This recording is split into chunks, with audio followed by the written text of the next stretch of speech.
This is Jarrod Horak, and in this video, I'm going to analyze the Pick 6 carryover sequence at Santa Anita Park, Friday, February 20th, and the past performance data in this video provided by todaysracingdigest.com.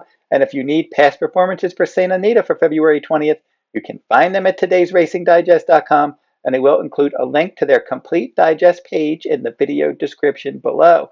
And the Pick 6 carryover amount, $34,288, and it goes for the sequence races 4 through 9, and we're going to begin with the fourth race, and we're going to look at the Today's Racing Digest data.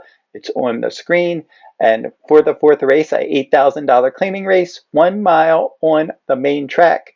And this race is a speed favoring distance, this 1 mile distance. So horses that are forwardly placed could do well in this event.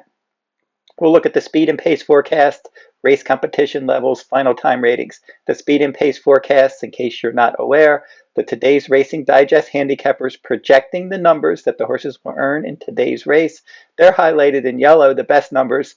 Then the next section over, the race competition levels, that's the class ratings, and then the final time ratings, a Beyer speed figure type number for Today's Racing Digest. So the horse with the best number, the fire number, is the first number, speed throughout a race.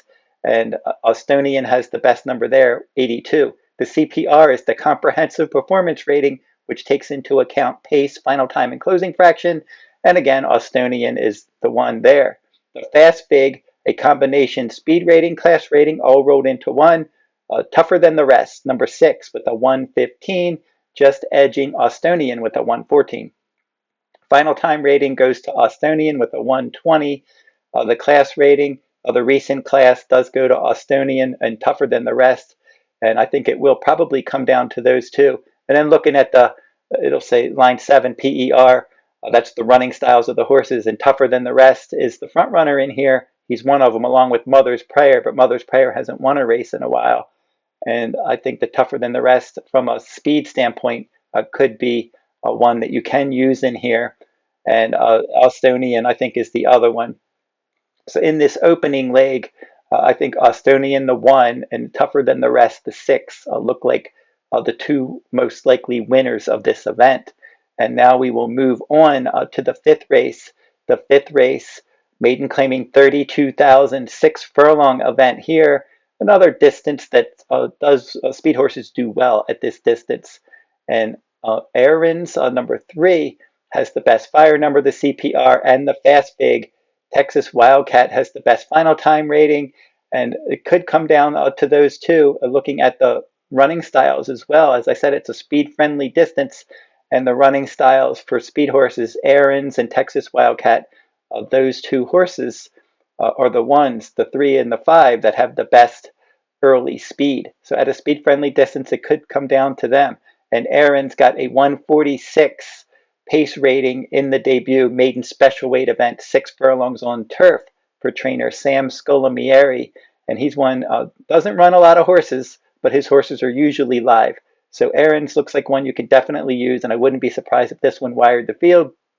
Texas Wildcat ran well last time out, going from a 47 final time rating in the debut up to a 104 last time out, adding Lasix. Much better effort, dropped in class second time out from 50,000 to 32, and Texas Wildcat ran a quality race there. So it could come down to those two, especially if the speed does hold as it has been holding this meet. The sixth race, a $25,000 claiming event, non-winners, 3 lifetimes, 6.5 furlongs on the main track, 6 races at this distance, 4 of the 6 won by horses with front end speed. And the old 9 has the best numbers, the fire number, the CPR, the Fast Fig, and the final time rating. That one's 5-1 morning line. The only problem is this race is on dirt, and this horse's numbers on turf. So we'll see if the old 9 can transfer those numbers, especially that last final time rating of a 131. If he can transfer it to turf, from his turf numbers to dirt, he could be interesting. But looking at the speed horses, Handsome Ticket looks like the one to catch in here, and then Ballyhooligan chasing the pace. So it could come down to those two. Mici's Express is one, number 2, that does fit with these as well, but that one's coming off of a layoff. So the recency edge and the most speed goes to Handsome Ticket, and then Ballyhooligan right behind that one. So those are the two I think, that have the best shot to win this event. And Ballyhooligan comes off of a nice win, getting a 120 final time rating at 6.5 furlongs.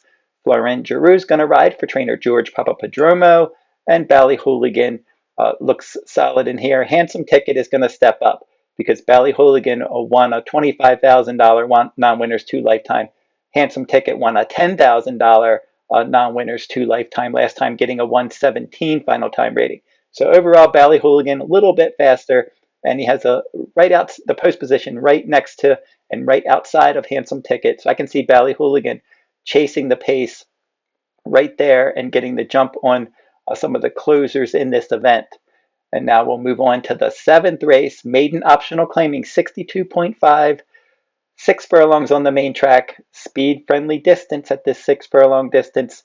The best numbers here go to Sharons Beach. Now this one was entered in the Sunland Park Derby, and they ended up scratching out of that race, and they rerouted to this maiden sprint, and this is a better spot for this one.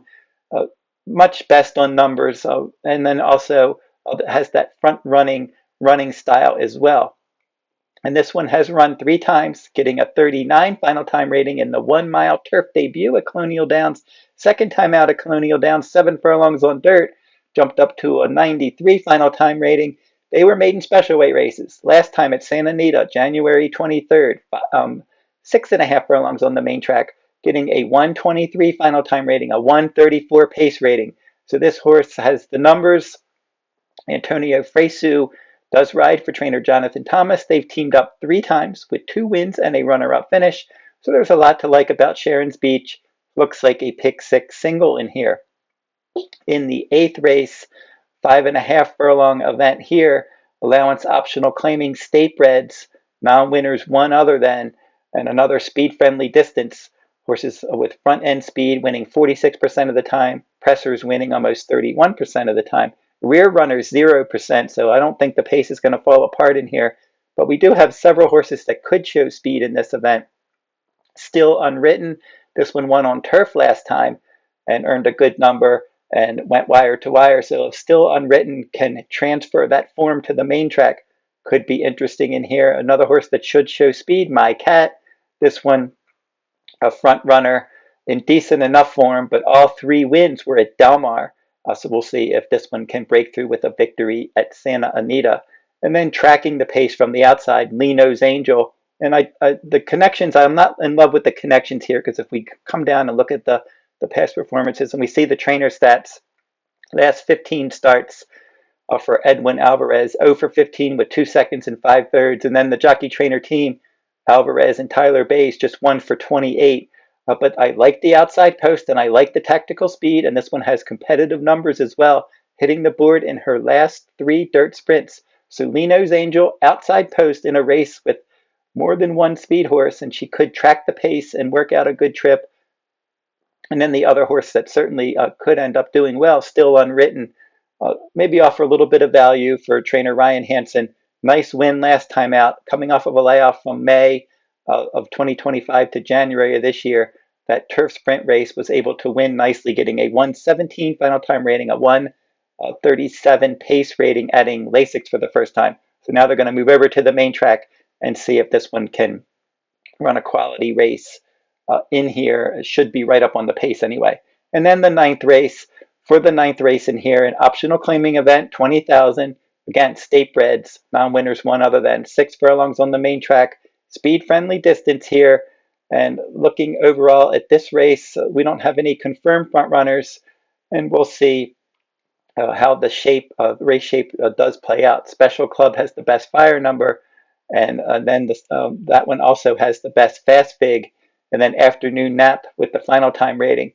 But I do like Coach Cronin on the outside. If you look at the final time ratings overall, highlighted in light blue, that 147. So if Coach Cronin can run back to that 147, his best number, he can certainly win this event. That race was at Los Al at 7 furlongs, getting that 147, but did get a 125 last time. That number is enough possibly to win a race like this. Didn't have the best trip last time, and from the outside post in this event, should work out a comfortable trip.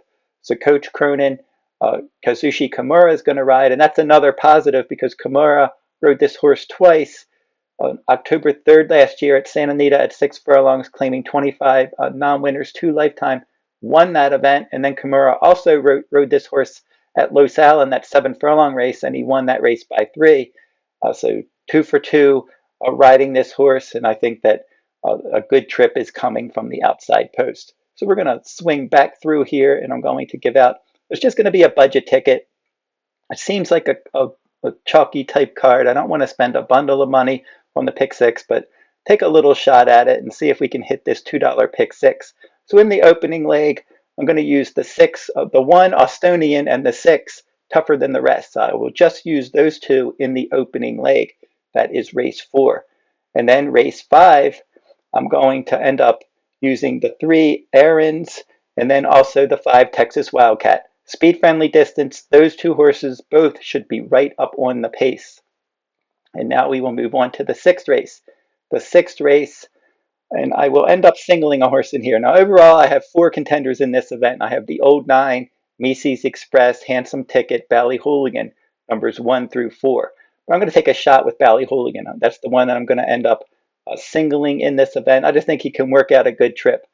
I think he's a little bit classier than Handsome Ticket, and Handsome Ticket looks like the one to catch, but I think Ballyhooligan tracks that horse in second, gets the jump on the Old 9 and Mici's Express, and hopefully ends up winning this event.